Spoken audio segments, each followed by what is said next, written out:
What's going on, everybody? Welcome back to Cosmic Culture, the channel where we talk about all major movie and television news, theories, breakdowns, and much, much more. It's me, your host, Chris, and I'm very excited for today's video because today we have some pretty legitimate updates for Thor: Love and Thunder. As possible, over the last few days, you've heard about some toy leaks, some Lego leaks, and others that have given us a first look at Thor, Jane Foster's Thor, Gorr the God Butcher, and a few other characters coming from this awesome film.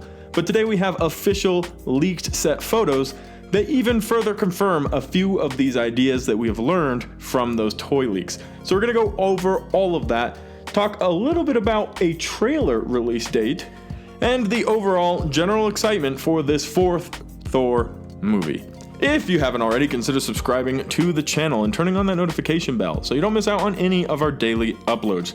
So let's start talking about this Lego set, which I'm sure by now you've seen or heard of. It's called the Goat Boat. It's 100% epic, and yes, if you care, I will be buying it, building it, and putting it on my display behind me for the channel. But the reason we're going to talk about this first is leaked images have been put online of the set with the Goat Boat. So I don't know if Marvel was trying to get ahead of these leaked photos because they knew they were going to come out, because this was all on Marvel's official website. The Lego set, the Goat Boat, they're just like, here, look at the Lego set. Yes, we know the leaked images are going to be coming out soon of this awesome set. It is taking place in New Asgard on Earth, and you can see the boat right here on this gigantic, very, very well created 2-life scale set of the movie.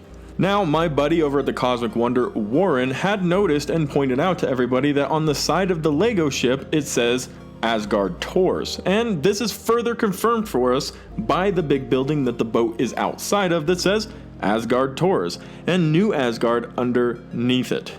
So at some point in the film, we're going to see New Asgard, and we're going to see that the Asgardians have actually developed a tourism that is having real people, Earth people, come to New Asgard and take tours and trips. And I wonder if it's going to be gimmicky or full of magic, fake magic, how exactly it is they're going to be doing it. But we already know the people on Earth know who the Asgardians are. During Thor Ragnarok, right before they go to visit Doctor Strange, Thor gets stopped on the side of the road for a selfie with some unsuspecting fan who pretty much looks at Thor and the Asgardians as celebrities. So once people find out that Asgard is now on Earth, because Asgard is a people, not a place, they're going to want to investigate a little bit, and the Asgardians lead into this and have started a tour system. I kind of feel like these tours are going to be a little bit Jungle Cruise-esque, and by that I mean if you've ever been on the ride in Disney World, it's very gimmicky, it has a lot of puns and corny jokes, and all of these special effects aren't necessarily good. It's very cheesy, and I think we might get a little feel for that on this Asgardian tour as they're trying to introduce big, huge, bad monsters and give an idea of what it's like to be an Asgardian god. Now, the other remaining photos of the set just show what the town is going to look like, and it's very, very European countryside-esque. It has an awesome feel to it. I can't wait to see it in the finished product with the CGI and looking very, very cool and homely. I think the set is massive. They've done a great job building it and preparing it for the film, and I hope we get a lot more of New Asgard than just a few couple scenes like we saw in Avengers Endgame.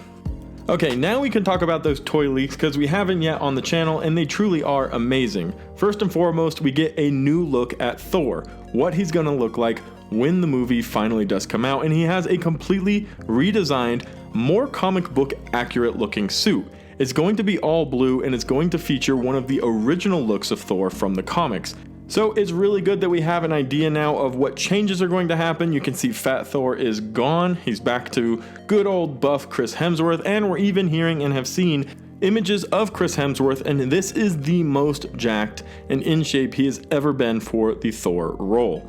He's really grown into the character. We also have a look at Jane Foster, who will be playing Lady Thor, and her character also has a very comic book accurate looking outfit based off of Lady Thor from the Mighty Thor comic line, but it is a little bit more modernized, which is completely fine. We also see on two different toy sets Mjolnir and Stormbreaker, and Mjolnir, although fractured and seemingly broken, is with Lady Thor, and Stormbreaker has remained with Thor.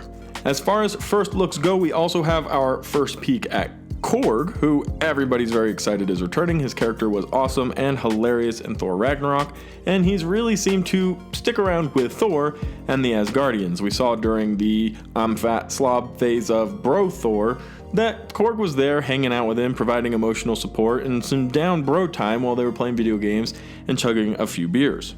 So they've become good friends, and I imagine we'll see a lot of Korg in Thor Love and Thunder. We also have sort of a first look at Christian Bale's Gorr the God Butcher and his all-black sword. However, it is a Lego version first look, so the details aren't really all that reliable. But I think the character is going to look fantastic, and I'm pretty excited and interested to see how they're going to fit Gorr into the big storyline, if he's here to stay or if he's going to be a one-off character. That and whether or not his all-black sword is going to connect all the way back to its original creator, Knull, who is actually king and creator of all the symbiotes, which is Venom, and there's a really cool opportunity for a loop and connection there as well. I know we are all waiting for a trailer, a teaser trailer, or anything to come for this film. Every single person that I know that ever reports about trailers has said they have no information on a upcoming trailer.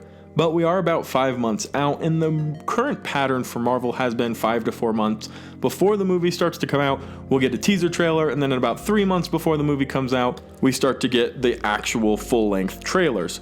A month and a half to a month before the movie comes out, they start throwing a ton of TV spots at us, and you know we will be here on the channel dissecting it all, reacting to it all, trying to piece it together the best we can. One thing is for certain, this movie is filling in the blanks for the other side of the MCU. What do I mean by that? Well, Kevin Feige explained moving past Endgame, there are going to be 2 stories to tell. The Earthbound story, which we've gotten with Spider-Man No Way Home, we've gotten kind of with the Eternals, although they've dipped their toes in both sides, and we've also gotten with Doctor Strange and the Multiverse of Madness, which will then start connecting to the other side, which is the cosmos, the space-bound side, and we're going to learn a ton about that in this Thor Love and Thunder movie. If they decide to go the route of explaining where Gorr the God Butcher's sword came from, which would be Knull, we could start leading into those symbiotes, all of the crazy space stuff that will eventually go full circle and meet up with Earth. I don't know how far exactly they're planning on bringing us away from these 2 storylines before they bridge them back together, but if I know anything about Marvel, they are planning on bringing them back together for an epic showdown, whether it's Secret Wars Battle World or fighting Galactus off to save the planet. You know Marvel has something big up their sleeves. And to this point, as far as I'm concerned, I know not everybody agrees with me, Kevin Feige has not let us down with his vision or execution of those visions. So stick tight.